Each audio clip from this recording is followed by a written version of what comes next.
ನಮಸ್ತೆ, ಇದು ಸುದ್ದಿಯ ಸಿಂಹಾಸನ, ನಮ್ಮ ಹಾಸನ ಟಿವಿ ನ್ಯೂಸ್. ನಾನು ಮಲ್ನಾಡ ಮೆಹಬೂಬ್. ಒಂದು ವಿಶೇಷ ಚರ್ಚೆಗೆ ನಮ್ಮ ಜೊತೆ ಇವತ್ತು ಬಂದಿದ್ದಾರೆ ಸೈಯದ್ ಹಫೀಜ್ ಅಂತ. ಸರ್, ನಮ್ಮ ಹಾಸನ ಟಿವಿಗೆ ನಿಮಗೆ ಸ್ವಾಗತ. ನಮಸ್ಕಾರ. ಇವರು ಮೂಲತಃ ಸಕಲೇಶ್ಪುರದವರು, ಶುಂಠಿ ವ್ಯಾಪಾರಿಗಳು, ಕರ್ನಾಟಕ ರಾಜ್ಯ ಶುಂಠಿ ಬೆಳೆಗಾರರ ಸಂಘದ ಪ್ರಧಾನ ಕಾರ್ಯದರ್ಶಿಯಾಗೂ ಕೂಡ ಇವರು ಸೇವೆಯನ್ನು ಸಲ್ಲಿಸ್ತಾ ಇದ್ದಾರೆ. ಆತ್ಮೀಯರೇ, ಇವತ್ತು ವಿಶೇಷ ಕಾರ್ಯಕ್ರಮಕ್ಕೆ ನಾವು ಇವರನ್ನ ಯಾಕೆ ಕರೆಸಿದೀವಿ ಅಂತ ಹೇಳಿದ್ರೆ, ಇಂತಹ ಘಟನೆಗಳು ಕರ್ನಾಟಕ ರಾಜ್ಯದಂತ ಅಲ್ಲ, ಇಡೀ ದೇಶಾದ್ಯಂತ ನಡೀತಾನೆ ಇರುತ್ತೆ. ನಿನ್ನೆ ಮೈಸೂರಿನ ಉದಯಗಿರಿಯಲ್ಲಿ ಒಂದು ನಡೆಯಬಾರದಂತ ಅಹಿತಕರ ಘಟನೆ ಒಂದು ನಡೆದಿದೆ. ಘಟನೆಯ ಹಿನ್ನೆಲೆ ಏನಪ್ಪಾ ಅಂತ ಹೇಳಿದ್ರೆ, ಮುಸ್ಲಿಮರನ್ನ ಪ್ರಚೋದನೆ ಮಾಡೋದು, ಮುಸ್ಲಿಮರನ್ನ ಕೆರಳಿಸುವಂತಹ ಘಟನೆ. ಶತ್ರುಗಳು ಆಗದೆ ಇದ್ದವರು, ಸಮಾಜಘಾತಕರು ಕೆರಳಿಸುವಂತ ಕೆಲಸವನ್ನ ಮಾಡೋದು. ಅವರು ಸಮಾಜಘಾತಕರು ಅಥವಾ ಕಿಡಿಗೇಡಿಗಳು ಅಂತಾನೆ ಅವ್ರನ್ನ ಕರಿಬಹುದು. ಅದಕ್ಕೆ ತಕ್ಕನಾಗಿ ಇದನ್ನ ನಾವು ಆಡು ಭಾಷೆಯಲ್ಲಿ ಹೇಳಬೇಕು ಅಂತ ಹೇಳಿದ್ರೆ, ಯಾವುದೋ ಒಂದು ಕಡೆ ಪೆಟ್ರೋಲ್ ಅನ್ನ ಸುರಿಯೋದು.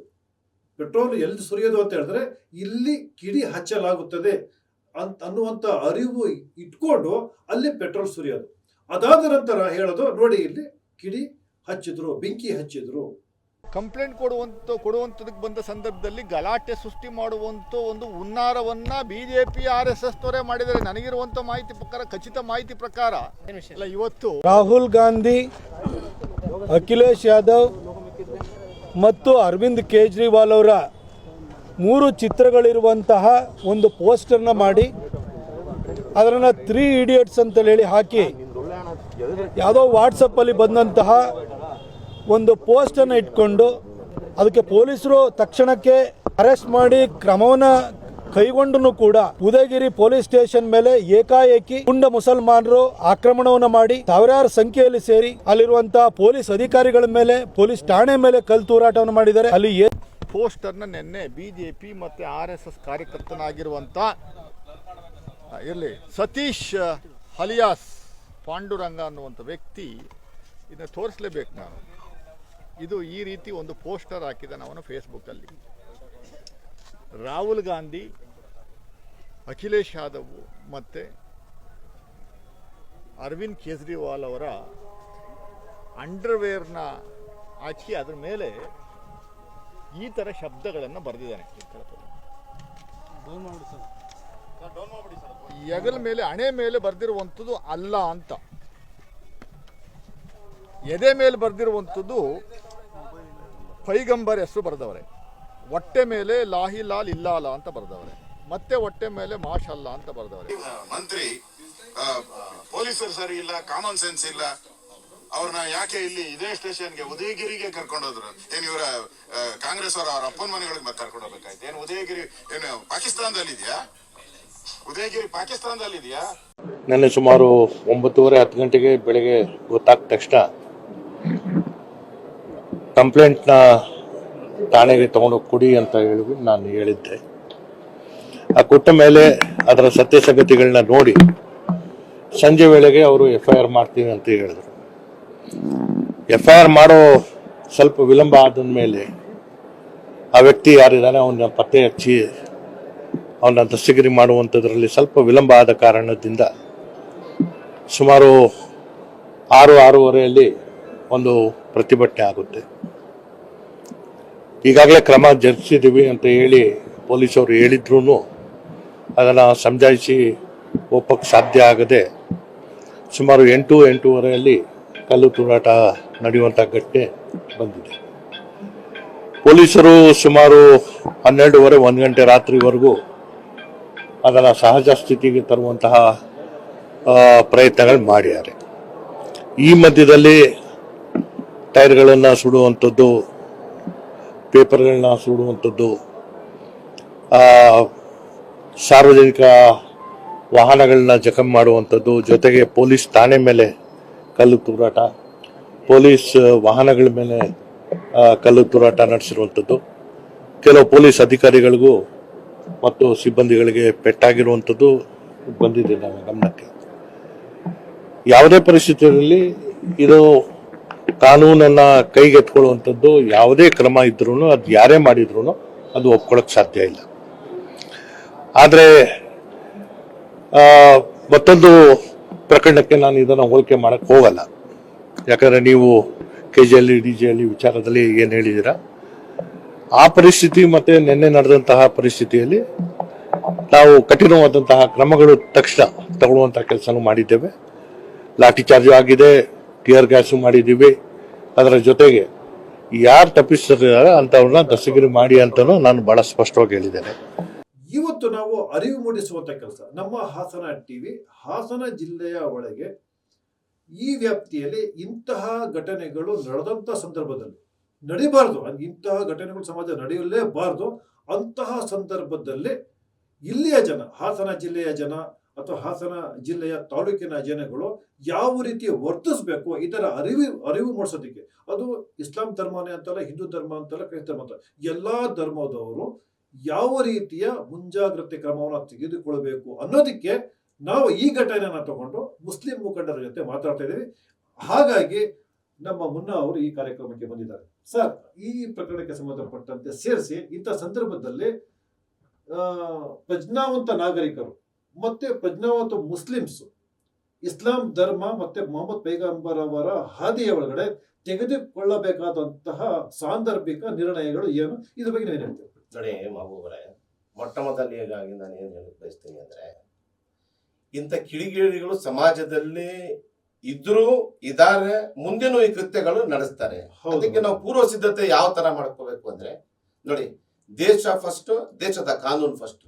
ದೇಶ ಮೊದಲು, ದೇಶದ ಕಾನೂನು ಮೊದಲು. ನಮ್ಗೆ ಸಂವಿಧಾನ ಒಂದು ದಾರಿ ಹೇಳ್ಕೊಟ್ಟಿದೆ, ಅದಕ್ಕೆ ಆದಂತ ಒಂದು ಪ್ರೆಮಿಸಸ್ ಇದೆ. ಇಂಥ ಕಿಡಿಗೇಡಿಗಳಿಗೆ ನಾವು ಒಂದು ತುತ್ತಾಗಬಾರ್ದು. ಇಂಥ ಕಿಡಿಗೇಡಿಗಳಿಗೆ ನಾವು ಯಾವತ್ತೂ ತುತ್ತಾಗಬಾರ್ದು. ನಾವು ಎಲ್ಲ ಈ ನಾಡಿನ ಜನಗಳಿಗೆ, ಕನ್ನಡಿಗರಿಗೆ, ಈ ದೇಶದ ಎಲ್ಲ ನನ್ನ ಜನಗಳಿಗೆ ಏನು ನಾನು ಹೇಳಕ್ ಇಷ್ಟಪಡ್ತೀನಿ ಅಂದ್ರೆ, ಇಂಥ ಸನ್ನಿವೇಶದಲ್ಲಿ ನಾವು ಒಂದು ಗಾದೆ ಮಾತಿನ ಮುಖಾಂತರ ಹೇಳ್ತೀನಿ, ನಿಧಾನವೇ ಪ್ರಧಾನ ಅಂತ. ಏನು ತಾಳ್ಮೆಯಿಂದ ನಾವು ಹೋರಾಟವನ್ನು ಮಾಡ್ಕೋಬಹುದು. ಕಾನೂನಿದೆ, ನ್ಯಾಯ ಇದೆ, ನ್ಯಾಯಾಂಗ ವ್ಯವಸ್ಥೆ ಇದೆ. ಇದರಲ್ಲಿ ನಾವು ಹೋರಾಟ ಮಾಡಿದ್ರೆ ನಮಗೆ ಒಳ್ಳೇದು ಕಾಣಿಸುತ್ತೆ. ಯಾಕೆ, ನೀವು ಗುಂಪು ಕಟ್ತೀವಿ, ನಾವು ಗುಂಪು ಮುಖಾಂತರ ಹೋಗುವಾಗ ಏನಾಗುತ್ತೆ, ಕಿಡಿಗೇಡಿಗಳು ಬೇಕಂತ ಕಲ್ಲೆಸೆತದಲ್ಲಿ ಸಮಾಜಕ್ಕೆ ಒಂದು ಕೆಟ್ಟ ಒಂದು ಮಾಹಿತಿ ಹೋಗುತ್ತೆ. ಸಮಾಜಕ್ಕೆ ನಾವು ಸಮಾಜನ ಉಳಿಯೋಗೋಸ್ಕರ ನಾವು ಬದುಕಬೇಕು ಬಿಟ್ರೆ ಸಮಾಜ ಘಾತಕರಾಗಿ ನಾವು ವರ್ತನೆ ಮಾಡಬಾರ್ದು. ನಮಗೂ ಮತ್ತೆ ಆ ತರ ವರ್ತನೆ ಮಾಡದಂತ ಕಿಡಿಗೇಡಿಗೂ ವ್ಯತ್ಯಾಸ ಏನಂತರ್ಬೇಕಂದ್ರೆ, ಅವರು ಸಮಾಜ ಘಾತಕರು. ಸಮಾಜವನ್ನ ನಾಶಾನೆ ಆಗ್ಲಿ, ಏನಾದರೂ ಒಂದು ಕುತಂತ್ರ ಮಾಡಿ ಈ ರಾಜ್ಯದಲ್ಲಿ, ಈ ದೇಶದಲ್ಲಿ ನಾವು ಕೋಮು ಸೌಹಾರ್ದತೆಯನ್ನು ನಾವು ಕಡಿವಾಣ ಹಾಕ್ಬೇಕು. ಈ ಕೋಮು ಸೌಹಾರ್ದತೆಯನ್ನ ನಾವು ಕೆಡಿಸ್ಬೇಕು ಅಂತ ಹೇಳಿ ಇಂಥ ಮನೋಭಾವನೆಗಳನ್ನ ಎತ್ಕೊಂಡು ಅವರು ಮಾಡೋಂಥ ಕೃತ್ಯಕ್ಕೆ ನಾವು ತುತ್ತಾಗಬಾರ್ದು. ಅದಕ್ಕಾಗಿ ಒಂದು ಕಾನೂನು ದಾರಿ ಹೇಳ್ಕೊಟ್ಟಿದೆ, ಅದಕ್ಕೆ ಆದಂತಹ ಒಂದು ರೂಟ್ ಹೇಳ್ಕೊಟ್ಟಿದೆ. ಒಂದು ಕಮಿಟಿಯಲ್ಲಿ ಹೋಗಿ ಕಮಿಟಿಗಳಿದಾವೆ, ಆ ಕಮಿಟಿಯ ಸದಸ್ಯರುಗಳು ಇಂಥ ಟೈಮಲ್ಲಿ ಹ್ಯಾಂಡಲ್ ಮಾಡಬೇಕು. ಯಾಕೆ ಸಾವಿರಾರು ಜನನ ಕಟ್ಕೊಂಡು ಬೀದಿಗಿಳಿಬೇಕು? ಯಾಕೆ ಸಾವಿರಾರು ಜನ ಕಟ್ಕೊಂಡು ಹೋಗ್ಬೇಕು? ಅದಕ್ಕೆ ಆದಂಥ ಕಾನೂನಾತ್ಮಕ ಹೋರಾಟಗಳಿದಾವಲ್ಲ. ದೇಶದ ಕಾನೂನು ಇದೆ, ಈ ಕಾನೂನು ಏನು ಶಿಕ್ಷೆ ಕೊಡುತ್ತೆ ಅದು ಕೊಡುತ್ತೆ. ನಾವು ಶಿಕ್ಷೆ ಕೊಡೋಕ್ಕೆ ನಾವು ಕೋರ್ಟ, ನಾವು ಜಡ್ಜ ಇದಾರೆ, ಅದಕ್ಕೆ ಮಾಡ್ತಾರೆ. ಆದರೆ ಇಂಥ ಒಂದು ಸನ್ನಿವೇಶ ನಾನು ಖಂಡನೆ ಮಾಡ್ತೀನಿ. ಯಾವುದೇ ಥರದಲ್ಲಿ ನಮ್ಮ ಜಿಲ್ಲೆಯಲ್ಲಿ, ನಮ್ಮ ಸಕಲೇಶ್ಪುರದಲ್ಲಿ ಇಂಥ ಚಿಕ್ಕ ಪುಟ್ಟ ಘಟನೆ ನಡೆದಿದ್ದಾವೆ. ಆದರೆ ನಾವು ತಾಳ್ಮೆಯಲ್ಲಿ ಇರಬೇಕು ಅಂತ ನಾನು ಹೇಳಲಿಕ್ಕೆ ಇಷ್ಟಪಡ್ತೀನಿ. ಎಲ್ಲ ನನ್ನವರೇ, ಇವರು ಸೈಯದ್ ಹಫೀಜ್ ಅವರ ಅಭಿಪ್ರಾಯ ತುಂಬಾ ಅದ್ಭುತವಾಗಿತ್ತು, ತುಂಬಾ ಸುಂದರವಾಗಿತ್ತು. ಯಾಕೆಂತ ಹೇಳಿದ್ರೆ, ಒಂದು ಘಟನೆ ನೀವೇ ಹೇಳಿದ್ರೆ ಒಳ್ಳೇದು ಅಂತ. ಈ ಪೈಗಂಬರ್ ಅವರು ತೆಗೆದುಕೊಂಡ ನಿರ್ಣಯ, ಒಬ್ಬ ಮಸೀದಿ ಒಳಗಡೆ ಬಂದು ಒಬ್ಬ ಯಹೂದಿ ಒಂದು ಏನು ಗಲೀಜ್ ಮಾಡಿ ನೋಡಿ, ಇಂಥ ಘಟನೆಗಳು 1455 ವರ್ಷಗಳ ಹಿಂದೆನೂ ಈ ತರ ಕೃತ್ಯಗಳು, ಈ ತರ ಘಟನೆಗಳು ನಡೆದಿವೆ. ಪೈಗಂಬರ್ ಅವರ ಸಮ್ಮುಖದಲ್ಲೇ ಏನ್ ಮಾಡಿದ್ರು, ಒಬ್ಬ ಯಹೂದಿ ಬಂದು ಆವತ್ತಿನ ಕಾಲದಲ್ಲಿ ಅವ್ರು ಸಮಾಜಘಾತಕ. ಇಂಥ ಕಿಡಿಗೇಡಿಗೂ ಅಂತೂ ಅವನಿಗೂ ಕಂಪೇರ್ ಮಾಡಿದ್ರೆ ಅವರಿಬ್ರು ಸಮಾನತೆಯನ್ನ ನಾವು ನೋಡ್ಬೋದು. ಅವರಿಬ್ರಿಗೂ ಬಂದು ಗಲೀಜ್ ಮಾಡಿ ಹೋಗ್ಬಿಡ್ತಾರೆ, ಮೂತ್ರ ವಿಸರ್ಜನೆ ಮಾಡಿ ಹೋಗ್ಬಿಡ್ತಾರೆ. ನಮ್ಮ ಗುರುಗಳು ಏನ್ ಹೇಳ್ಕೊಟ್ಟಿದ್ದಾರೆ, ಅವನ್ನ ಹೊಡಿಬಾರ್ದು, ಅವನ್ನ ಬಡಿಬಾರ್ದು. ಅಂತ ಒಂದು ಧಾರ್ಮಿಕ ಜಾಗದಲ್ಲಿ ಮಸೀದಿಯ ಒಳಗೆ ಮೂತ್ರ ವಿಸರ್ಜನೆ ಮಾಡಿದ್ರಿಗೆ ಯಾವ ದಾರಿ ಅಂತ ಹೇಳ್ಕೊಟ್ಟಿರುವಂತ ನಮ್ಮ ಧರ್ಮಗುರುಗಳು ಇಂಥ ಸನ್ನಿವೇಶಕ್ಕೆ ಮಾಡ್ತಾರ. ಅವ್ರೇನ್ ಮಾಡಿದ್ರು, ಸ್ವಂತ ಕೈಯಿಂದ ಎತ್ತಿ ತಗೊಂಡೋಗಿ ಆ ಮೂತ್ರವನ್ನ ಹೊರಗಡೆ ಹಾಕಿದ್ದಾರೆ. ನಾವು ಈ ತರ ಸಮಾಜವನ್ನ ಕಟ್ಟಬೇಕು. ನಾವು ಮುಂದೆ ಒಬ್ಬ ನಮ್ಮನ್ನ ದ್ವೇಷಿಸ್ತಾನೆ, ನಾವು ಅವ್ರನ್ನ ದ್ವೇಷಿಸಿದ್ರೆ ನಮ್ಮಲ್ಲಿ ಮತ್ತೆ ಅವರಲ್ಲಿ ಏನ್ ವ್ಯತ್ಯಾಸ? ಅದಕ್ಕೆ ಒಬ್ರು ಗಾದೆ ಹೇಳ್ತಾರೆ, ಒಬ್ರು ಟ್ರಿಕ್ ಹೇಳ್ಕೊಟ್ಟಿದ್ದಾರೆ. ಏನು ನೋಡಿ, ನಾವು ರಸ್ತೆಯಲ್ಲಿ ಹೋಗ್ತಾ ಇರ್ತೀವಿ, ಯಾವುದೋ ಒಂದು ನಾಯಿ ನಮಗೆ ಕಚ್ಬಿಡುತ್ತೆ, ಅದಕ್ಕೆ ನಾವು ವಾಪಸ್ ನಾಯಿಗೆ ಕಚ್ಚಿ ಅದನ್ನ ಮನುಷ್ಯತ್ವ ಅಂತೀವ, ಮಾನವೀಯತೆ ಅಂತೀವ ನಾವು. ಅದನ್ನ ನಾವು ಸಮ ಮಾಡ್ಕೊಳಕ್ಕಾಗತ್ತಾ? ಇಲ್ಲ. ಯಾರೋ ಒಬ್ಬ ಕಿಡಿಗೇಡಿ ಮಾಡೋದನ್ನ ನಾವು ಸಾವಿರಾರು ಮಂದಿ ಹೋಗಿ ಅದರಲ್ಲಿ ಯಾರೋ ಅದನ್ನೇ ಒಂದು ಎನ್ಕ್ಯಾಶ್ ಮಾಡ್ಕೊಂಡು ಆ ಕೃತ್ಯ ಆ ಒಂದು ಸನ್ನಿವೇಶನ ಎನ್ಕ್ಯಾಶ್ ಮಾಡ್ಕೊಂಡು ಒಂದು ಕಲ್ಲೆಸತ ರೀ. ಪೊಲೀಸ್ ಇಲಾಖೆ ಏನ್ರಿ ಮಾಡುತ್ತೆ? ಬರೇ ನಾನು ಪೊಲೀಸ್ ಇಲಾಖೆ ಬಗ್ಗೆ 2 ನಿಮಿಷ ಮಾತಾಡೋಕೆ ಅವಕಾಶ ಇದೆಯಾ? ನೋಡಿ, ಪೊಲೀಸ್ ಇಲಾಖೆ ಅಂತೀವಿ ನಾವು. ಇವರು ಎಲ್ಲ ಸಮಾಜದ ಎಲ್ಲ ನಾಗರಿಕರು 6.5 ಕೋಟಿ 7 ಕೋಟಿ ಕನ್ನಡಿಗರು ಇದೊಂದು 2 ನಿಮಿಷ ನನ್ನ ಮಾತುಗಳು ಕೇಳ್ಕೋಬೇಕು. ಪೊಲೀಸ್ ಪರ ಮಾತಾಡ್ತಿದ್ದೀನಿ ಅಂತ ನೀವು ಭಾವನೆ ಮಾಡ್ಕೋಬೇಡಿ. ಪೊಲೀಸಿಗೆ ಈ ಸಮಾಜದಲ್ಲಿ ಏನೇನ್ ಜವಾಬ್ದಾರಿ ಇದೆ ಅಂತ ಯಾರಿಗಾದ್ರೂ ಗೊತ್ತೇನ್ರಿ? ಯಾರಾದ್ರೂ ಕೂತ್ಕೊಂಡು ಒಂದ್ 2 ನಿಮಿಷ ಆಲೋಚನೆ ಮಾಡಿದ್ದೀರಾ? ಪೊಲೀಸಿಗೆ ಏನೇನಿದೆ? ರೂಲಿಂಗ್ ಪಾರ್ಟಿ ಏನಿದು? ರೂಲಿಂಗ್ ಪಾರ್ಟಿಗಳ ಏನಿದು? ಅಪೋಸಿಷನ್ ಪಾರ್ಟಿ ಯಾರಿದು? ಆ ಸಂಘ ಏನಿದು? ಈ ಸಂಘ ಏನಿದು? ಆ ಯಾತ್ರೆ ಏನಿದು? ಈ ಯಾತ್ರೆ ಇದು ಮೀಲಾದು ಇದು ಅದು. ಯಾರ್ಯಾರಿಗೆ ಪ್ರೊಟೆಕ್ಷನ್ ಕೊಡ್ತಾರ್ರಿ? ಅವ್ರಿಗೆ ಎಷ್ಟು ಜವಾಬ್ದಾರಿ ಇದೆ ರೀ ಪೊಲೀಸ್ನವರಿಗೆ? ನಾವು ಹೇಳ್ತೀವಿ, ಒಂದು ತಾಲೂಕಿಗೆ ಎಷ್ಟು ಜನ ಪೊಲೀಸರು ಇರ್ತಾರೆ? 25,000, 1.25 ಲಕ್ಷ 1.5 ಲಕ್ಷ ಜನಸಂಖ್ಯೆಗೆ 50 ಜನ 60 ಜನ 70 ಜನ ಪೊಲೀಸರು ಲಾ ಅಂಡ್ ಆರ್ಡರ್ ಕಾಪಾಡ್ಕೋಬೇಕು. ಏನೇನಂತ ಮಾಡ್ತಾರೆ? ಡೈರೆಕ್ಟ್ ತಗೋಬರೋದು, ಪೊಲೀಸರ ಮೇಲೆ ಕಲ್ಲೆಸತ ಮಾಡ್ಬಿಟ್ರೆ ನಮಗೆ ಸಮಾಜ ಘಾತಕರು. ನಿಮ್ಗೂ ಅವ್ರಿಗೆ ವ್ಯತ್ಯಾಸ ಏನಿದೆ? ಪೊಲೀಸ್ ಅವ್ರಿಗೆ ಜವಾಬ್ದಾರಿ ಏನಿದೆ ಹೇಳಿ? ಅದರಲ್ಲಿ ಮಧ್ಯದಲ್ಲಿ ಯಾರಾದ್ರೂ ಒಬ್ರು VIPs ಬಂದ್ರು, ಅವ್ರ ಪ್ರೊಟೆಕ್ಷನ್ಗೆ ಪೊಲೀಸ್. ಯಾವ್ದಾದ್ರು ಒಂದು ಯಾತ್ರೆಗಳು ನಡೀತು, ಅವ್ರಿಗೆ ಪೊಲೀಸ್. ಮೊಹರಂ ಅವ್ರ ಯಾತ್ರೆ, ಮೀಲಾದ್ ಅವ್ರ ಯಾತ್ರೆ, ಸಂಘ ಪರಿವಾರಗಳು, BSP ಇದು ಸಂಘಟನೆ, ಎಷ್ಟು ಸಂಘಟನೆಗಳಿಲ್ಲ, ಅವ್ರ ಹತ್ರ ಎಷ್ಟು ತಲೆನೋವು ಇದೆ ಪೊಲೀಸಿಗೆ ಅಂತ ಯಾರಾದ್ರೂ ಒಂದು ಆಲೋಚನೆ ಮಾಡಿದ್ದೀರಾ? ಅವ್ರ ಜವಾಬ್ದಾರಿ ಏನೇನಿದೆ ಅಂತ ಹೇಳಿ ಅವರಿಗೆ ತಗೊಂಡೋಗಿ ಕಲ್ಲೆಸತ ಮಾಡೋದು. ಯಾರೋ ಒಬ್ಬ ಮಾಡಿದ ಕಿಡಿಗೇಡಿಗೆ ಪೊಲೀಸ್ನವ್ರಿಗೆ ಕಲ್ಲೆಸತ ಮಾಡಿದ್ರೆ ನಮಗೆ ನ್ಯಾಯ ಸಿಕ್ಬಿಡುತ್ತಾ? ನ್ಯಾಯಕ್ಕೋಸ್ಕರ ನ್ಯಾಯಾಲಯ ಇದೆ, ಅದಕ್ಕೋಸ್ಕರ ಸಿಸ್ಟಮ್ ಇದೆ. ನಾವು ಅದರ ಒಂದು ಚೌಕಟ್ಟಿನ ಒಳಗೆ ಹೋರಾಟ ಮಾಡಿದ್ರೆ ಇದು ನಮ್ದು ಕರೆಕ್ಟ್ ಹೋರಾಟ ಅಂತ ನಾವು ತಿಳ್ಕೊಬಹುದು. ಅದು ಬಿಟ್ಬಿಟ್ಟು ಪೊಲೀಸ್ನವ್ರು ಇದೇ ಪಾಪ ಪೊಲೀಸರ ಜವಾಬ್ದಾರಿ ಎಷ್ಟಿದೆ ಅಂತ ಒಂಚೂರು ಭಾವನೆ ಮಾಡ್ಕೊಂಡು ನಾನು ಬರೀ ಒಂದೊಂದು ಮುಸ್ಲಿಂ ಸಮಾಜ ಅಂತ ಹೇಳಲ್ಲ, ಯಾವುದೇ ಒಂದು ಸಮಾಜ ನೋಡಿ ಇವತ್ತು ತುತ್ತಾಗೋದು ಪೊಲೀಸ್ನವರು. ಯಾವುದೇ ಒಂದು ಗಲಾಟೆ ನಡೀಲಿ, ಯಾವುದೇ ಒಂದು ಪ್ರೊಸೆಷನ್ ನಡೀಲಿ, ಏನಾದ್ರು ಹೆಚ್ಚು ಕಡಿಮೆ ಆಯ್ತು ಅಂದ್ರೆ ಅಲ್ಲಿ ಆಹುತಿ ಆಗೋದು ನಮ್ಮ ಪೊಲೀಸ್ ಇಲಾಖೆಯ ಸಿಬ್ಬಂದಿಗಳು. ಏನ್ ಅವ್ರಿಗೆ ಸೇವೆ ಕೊಡೋದು, ಬಡವರು, ದುರ್ಬಲರು, ಕಡಲೆಕಾಯಿ ಮಾರೋರು, ತರಕಾರಿ ಮಾರೋರು, ಫ್ರೂಟ್ ಮಾರೋರು, ಪಾಪ ಹೌದ್ರಿ ಎಲ್ಲರೂ ಸಫರ್ ಪಡೋದವರು. ಅದಕ್ಕೆ ಶಾಂತಿ ಅನ್ನೋದು ಈ ಬಹಳ ಮುಖ್ಯ. ಒಂದು ಮೆಸೇಜ್, ಸೌಹಾರ್ದತೆ ಅನ್ನೋದು ಮುಖ್ಯ. ಅದನ್ನ ಇಸ್ಲಾಂ ಧರ್ಮ ಅಂದ್ರೆ ಒಂದು ಶಾಂತಿಯ ಧರ್ಮ. ಇಸ್ಲಾಂ ಧರ್ಮ ಅಂದ್ರೆ ಒಂದು ಪ್ರೀತಿಯ ಧರ್ಮ. ಇಸ್ಲಾಂ ಧರ್ಮ ಅಂದ್ರೆ ಅದು ತೀರಿಸ್ಕೊಳ್ಳೋಕ್ಕಿಂತ ಅವನಿಗೆ ಕ್ಷಮಾಪಣೆ ಮಾಡುವಂತ ಕೆಲಸ ಮಾಡುವಂತ ಇಸ್ಲಾಂ ಧರ್ಮ. ಯಾವನೊಬ್ಬ ಮಾಡಿದ್ದು ಸಮಾಜಘಾತಕ, ಅವನು ಸಮಾಜ ದ್ರೋಹಿ, ದೇಶ ದ್ರೋಹಿ, ಅವನ್ ಮಾಡಿದ ಕೆಲಸಕ್ಕೆ ನಾವು ಈ ತರ ಹೋರಾಟ ಮಾಡೋದು ನನಗಂತೂ ಮಾಬೂಬರೇ ಆ ಒಂದು ಘಟನೆ ಏನ್ ನಡೆದಿದೆ, ಆ ಕಲ್ಲೆಸತ, ಅದು ನಾನು ಅದನ್ನ ಸಮರ್ಥಿಸ್ಕೊಳ್ಳೋಕೆ ಥ್ಯಾಂಕ್ ಯು ಸೈಯದ್ ಹಫೀಜ್ ಅವರೇ. ಇಷ್ಟೊತ್ತು ನೀವು ನಮ್ಮ ಸ್ಟುಡಿಯೋಗೆ ಬಂದು ನಮ್ಮ ಜೊತೆ ಮಾತಾಡಿದ್ರೆ. ಸಕಲೇಶ್ಪುರದಲ್ಲಿ ಇಂತಹ ಸಂದರ್ಭಗಳು ಬರೋದಿಲ್ಲ. ಅಲ್ಲಿ ಇರೋರು ಬಹಳ ಪ್ರೌಢಿಮೆ ಜನಗಳು, ಉತ್ತಮವಾದ ಜನಗಳು, ಶಾಂತಿಯ ಜನಗಳು, ಸೌಹಾರ್ದತೆಯನ್ನು ಮೂಡಿಸುವಂತ ಜನಗಳು. ಅಂತ ಸಂದರ್ಭಗಳು ಬಂದಾಗ ನೀವು ಹೇಳಿದ ಹಾಗೆ ಕಾನೂನು ಪ್ರಕಾರ ಅಲ್ಲಿ ಹೋಗಿ ನ್ಯಾಯ ಪಡೆಯಬೇಕು, ಬೀದಿಗೆ ಇಳಿಯೋದು ಅಲ್ಲ ಅಂತ ಹೇಳಿ ನಮ್ಮ ಜೊತೆ ನೀವು ಬಹಳ ಮುಕ್ತವಾಗಿ ಮಾತಾಡಿದ್ರೆ ನಿಮಗೆ ವಂದನೆಗಳು. ಈಗ ನಮ್ಮ ಜೊತೆ ಮತ್ತೊಬ್ಬರು ಅತಿಥಿಗಳು ಬಂದು ನಮ್ಮ ಜೊತೆ ಸೇರ್ಕೊತಾರೆ. ಹಾಸನ ಜಿಲ್ಲೆ ವಕ್ಫ್ ಬೋರ್ಡಿನ ಮಾಜಿ ಅಧ್ಯಕ್ಷರು ಪರ್ವೇಜ್ ಅವರು ಬಂದು ನಮ್ಮ ಜೊತೆ ಸೇರ್ಕೊತಾರೆ. ಈಗ ನಾವು ಅವರಿಗೆ ಬೀಳ್ಕೊಡ್ಕೊತಾ ಇದ್ವಿ. ನಿಮಗೆ ವಂದನೆಗಳು. ಈಗ ನಮ್ಮ ಜೊತೆ ಈ ಒಂದು ಚರ್ಚೆಗೆ ಜಾಯ್ನ್ ಆಗಿದ್ದಾರೆ ಪರ್ವೇಜ್ ಪಾಷಾ ಅಂತ ಹೇಳಿ. ಹಾಸನ ಜಿಲ್ಲಾ ವಕ್ಫ್ ಸಲಹಾ ಸಮಿತಿಯ ಅಧ್ಯಕ್ಷರಾಗಿ ಈ ಹಿಂದೆ ಕೆಲಸ ಮಾಡಿದ್ದಾರೆ, ನಿಕಟ ಪೂರ್ವ ಅಧ್ಯಕ್ಷರಾಗಿದ್ದಾರೆ. ಇವರ ಅವಧಿಯಲ್ಲಿ ಬಹಳಷ್ಟು ಒಳ್ಳೆಯ ಕೆಲಸ ನಡೆದಿದೆ. ಇವ್ರ ಜೊತೆ ಚರ್ಚೆ ಮಾಡೋಕ್ಕಿಂತ ಮುಂಚೆ ಈಗ ನಮ್ಮ ಜೊತೆ ಲೈನ್ ಅಲ್ಲಿ ಇದ್ದಾರೆ ಹಾಸನ ಜಿಲ್ಲಾ ಕಾಂಗ್ರೆಸ್ ಅಲ್ಪಸಂಖ್ಯಾತರ ಅಧ್ಯಕ್ಷರಾದಂತಹ ದಾವೂದ್ ಅವರು. ದಾವೂದ್ ಅವರೇ, ಈಗ ಮತ್ತೆ ನನ್ನ ಪ್ರವೀಣ್ ಜೊತೆ ಇತರ ವಿಚಾರವಾಗಿ ಮಾತಾಡ್ತೇನೆ. ಅದಕ್ಕೂ ಮೊದಲು ನಮ್ಮ ಜೊತೆ ಈಗ ಲೈನ್ ಅಲ್ಲಿ ಇದ್ದಾರೆ ಹಾಸನ ಜಿಲ್ಲಾ ಕಾಂಗ್ರೆಸ್ ಅಲ್ಪಸಂಖ್ಯಾತರ ವಿಭಾಗದ ಅಧ್ಯಕ್ಷರಾದಂತಹ ದಾವೂದ್ ಅವರು ಮೂಲತಃ ಬೇಲೂರಿನವರು. ಇವ್ರ ಜೊತೆ ಈಗ ಮಾತಾಡ್ತೀವಿ. ಬೇಲೂರಿನಲ್ಲಿ ನಿನ್ನೆ ಒಂದು ಘಟನೆ ನಡೆದಿದೆ. ಈ ಘಟನೆಯ ಅರಿವು ನಿಮಗೆ ಇದೆ ಅಂತ ತಿಳ್ಕೊತೀನಿ. ಸರ್, ಗೊತ್ತಿದೆಯಲ್ಲ ಸರ್ ಏನ್ ಘಟನೆ ನಡೆದಿದೆ ಅಂತ? ಗೊತ್ತು ಸರ್. ಸರ್, ಇಂತಹ ಘಟನೆ ಎಲ್ಲೂ ನಡೀಬಾರ್ದು. ನಾವ್ ಹೇಳೋದು ಎಲ್ಲೂ ಕೂಡ ನಡೀಬಾರ್ದು. ಏನೋ ಅಂತ ಘಟನೆ ನಿಮ್ಮ ಬೇಲೂರಿನಲ್ಲಿ ನಡೆದು ಹೋಯ್ತು ಅಂತ ತಿಳ್ಕೊಳ್ಳಿ. ಇಂತ ನಿಮಗೆ ಏನಾರ ಗಮನಕ್ಕೆ ಬಂದಾಗ ಅಂತ ಸಂದರ್ಭದಲ್ಲಿ ನೀವು ತೆಗೆದುಕೊಳ್ಳುವಂತಹ ಹೆಜ್ಜೆಗಳೇನು ಸರ್? ನೋಡಿ ಸರ್, ನಾವೇನೀಗ ಕೇಳಿದ್ರೆ ನಮ್ಮ ಬೇಲೂರಲ್ಲಿ ಯಾವುದೇ ಊರಲ್ಲಾಗ್ಲಿ ಈ ರೀತಿಯ ಒಂದು ಘಟನೆಗಳು ನಡಿಬಾರ್ದು.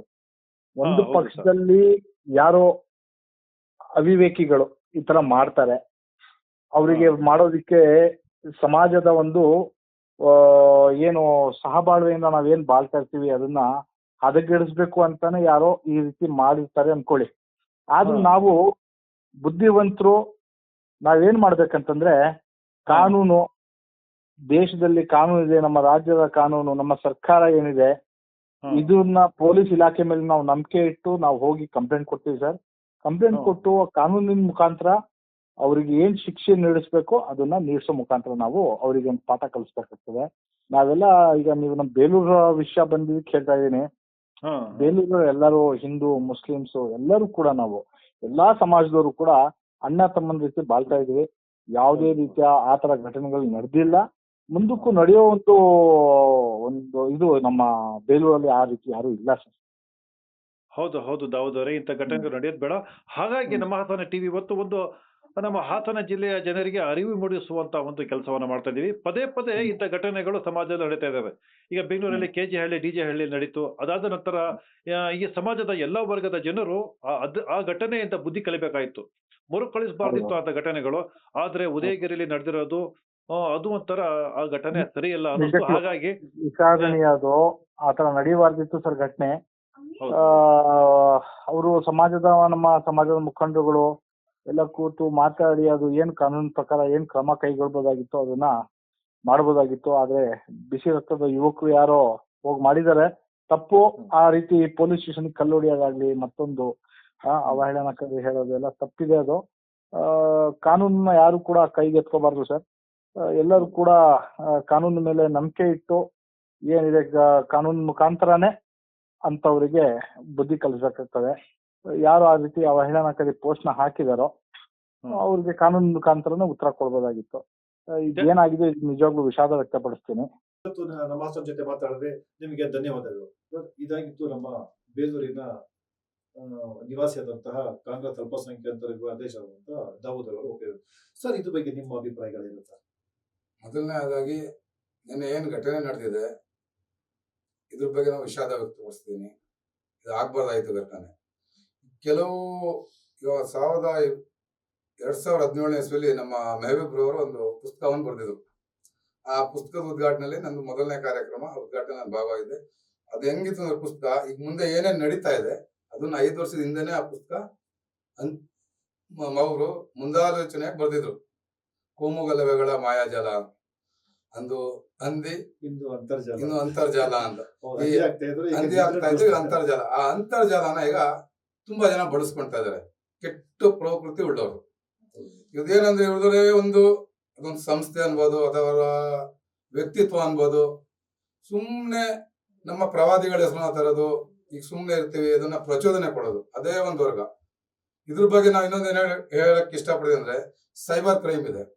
ಸೈಬರ್ ಕ್ರೈಮ್ನವರು ಇದನ್ನ ಪ್ರತಿಭಟನೆ ಮಾಡೋದಕ್ಕಿಂತ ಮುಂಚೆ ಅದ್ರ ಬಗ್ಗೆ ಫಸ್ಟ್ ಗಮನ ಹರಿಸಿ ಅವ್ರ ಮೇಲೆ ಕಾನೂನು ಕ್ರಮ ವಹಿಸಕ್ಕೆ ಸೈಬರ್ ಕ್ರೈಮ್ನವರು ಮುಂದೆ ಬರಬೇಕು.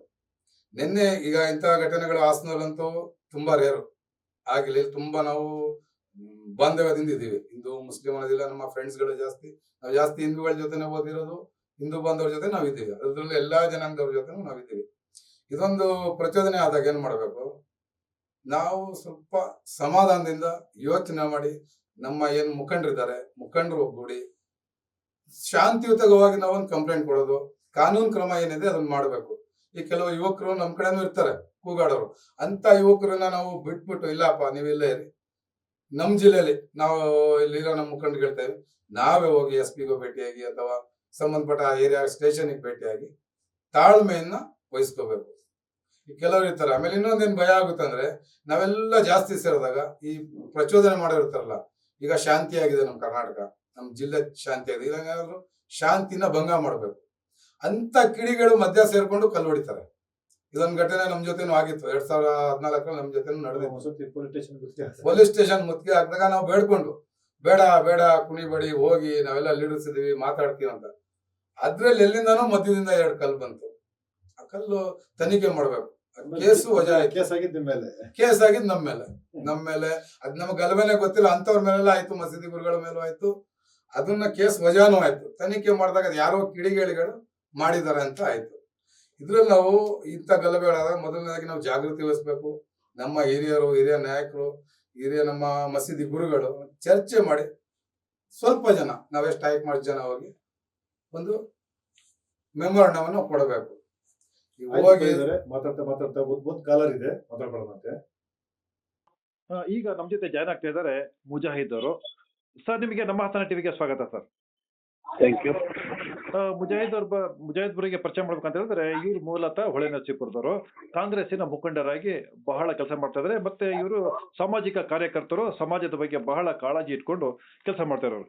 ಮುಜಾಹಿದ್ ಅವರೇ, ನಾನು ನಿಮ್ಮ ಒಂದು ವಿಶೇಷ ಚರ್ಚೆ ಮಾಡ್ತಾ ಇದ್ದೀವಿ. ಇಲ್ಲಿ ಮೈಸೂರಿನಲ್ಲಿ ನಡೆದಂತಹ ಉದಯಗಿರಿಯಲ್ಲಿ ಏನು ನೆನ್ನೆ ನಡೆದಿದೆ ಆ ಘಟನೆಯ ಅರಿವು ನಿಮ್ಗಿದೆ ಅಂತ ನಾನು ತಿಳ್ಕೊಂಡಿರ್ತೀನಿ. ಓಕೆ, ಇದೆ ಸರ್, ಇಂತಹ ಘಟನೆಗಳು ಸಮಾಜದಲ್ಲಿ ನಡೆದಾಗ ಅಲ್ಲ, ಈಗ ಹೊಳೆನರಸೀಪುರದಲ್ಲಿ ನಡೆಯೋದಿಲ್ಲ, ಅದು ತುಂಬಾ ಶಾಂತಿಯಾಗಿರುವಂತಹ ಸೌಹಾರ್ದತೆಗೆ ಬಹಳ ಒಂದು ಉದಾಹರಣೆ ಕೊಡುವಂತಹ ಊರು ಅಂತ ಹೇಳಿದ್ರೆ ಅದು ಹೊಳೆನರಸೀಪುರ. ಆದರೆ ಹೇಳಕ್ಕಾಗದಲ್ಲ, ಎಲ್ಲೋ ನಡೆದು ಬಿಡ್ಬೋದು. ಇಂತಹ ಘಟನೆಗಳು ನಡೆದಂತ ಸಂದರ್ಭದಲ್ಲಿ ನಿಮ್ಮ ಹೆಜ್ಜೆಗಳು ಏನು ಅಂತ ಸಂದರ್ಭದಲ್ಲಿ ಸಮಾಜದ ಪರವಾಗಿ ನೀವು ತೆಗೆದುಕೊಳ್ಳುವಂತ ಕ್ರಮಗಳು ಏನು ಸರ್? ಮೊದಲನೇದಾಗಿ ತಮಗೆ ಧನ್ಯವಾದಗಳು. ಹೊಳೆನರಸೀಪುರದಲ್ಲಿ ಇಂತಹ ಒಂದು ಕೋಮು ಸೌಹಾರ್ದತೆಗೆ ನಾವು ಪ್ರಸಿದ್ಧಿಯಾಗಿದ್ದೀವಿ. ನಮ್ಮಲ್ಲಿ ಯಾವುದೇ ಒಂದು ಅಹಿತಕರ ಘಟನೆ ಆಗೋದಿಲ್ಲ ಅಂತ ಹೇಳಿದ್ವಿ, ಧನ್ಯವಾದಗಳು. ಎರಡನೇದು, ಏನು ಮೈಸೂರಿನಲ್ಲಿ ಆಗಿದೆ ಇದು ದುರಾದೃಷ್ಟಕರ. ಇದು ಪೂರ್ವಾಗ್ರ ಪೀಡಿತ ಮನಸ್ಸುಗಳು ಒಂದು ಪ್ರಾರಂಭ ಮಾಡಿರ್ತವೆ, ಅದನ್ನ ಖಂಡನೆ ಮಾಡಬೇಕು. ಆ ಖಂಡನೆ ಮಾಡೋ ಒಂದು ಭರದಲ್ಲಿ ಈ ರೀತಿಯಾಗಿ ಪರಿಸ್ಥಿತಿ ಬಂದೊದಗಿದೆ ಅಂತ ಹೇಳ್ಬೋದು. ಏನು ಬೆಳಿಗ್ಗೆನ ಹೊತ್ತು ಅದು ಆ ಒಂದು ಪೋಸ್ಟ್ ಶೇರ್ ಮಾಡ್ತಾರೆ, ಆ ಶೇರ್ ಮಾಡಿದ ತಕ್ಷಣ ಅದನ್ನ ಅರೆಸ್ಟ್ ಮಾಡಿ ಅಂತ ಹೇಳ್ತಾರೆ. ಆಗ ನಮ್ಮ ಪೊಲೀಸ್ ಇಲಾಖೆ, ಸಂಬಂಧಪಟ್ಟ ಇಲಾಖೆಗಳು ಅದನ್ನ ಪ್ರಕರಣ ದಾಖಲಿಸಿ ಅವ್ರನ್ನ ದಸ್ತಗಿರಿ ಮಾಡೋದ್ರಲ್ಲಿ ಒಂದು ಚೂರು ಲೇಟ್ ಮಾಡ್ತಾರೆ. ಅಂದ್ರೆ ಆ ಲೇಟ್ ಮಾಡೋ ಆ ಸಮಯದಲ್ಲಿ ಒಂದು ಸ್ವಲ್ಪ ನಮ್ಮಲ್ಲಿ ಹೋಗಿ ಪೊಲೀಸ್ ಸ್ಟೇಷನ್ ಹತ್ರ ಹೋಗಿ ಪುಷ್ಪಿದ್ದ ವಾತಾವರಣ ಕ್ರಿಯೇಟ್ ಆಗುತ್ತೆ. ಆದ್ರೂ ಸಹ ಯಾವುದೇ ಅಹಿತಕರ ಘಟನೆ ಆಗೋದಿಲ್ಲ. ಅಲ್ಲಿಯ ಮುಖಂಡರು ಬಂದು ಸಮಾಧಾನ ಮಾಡಿ ಎಲ್ರನ್ನೂ ಕರ್ಕೊ ಹೋಗ್ತಾರೆ.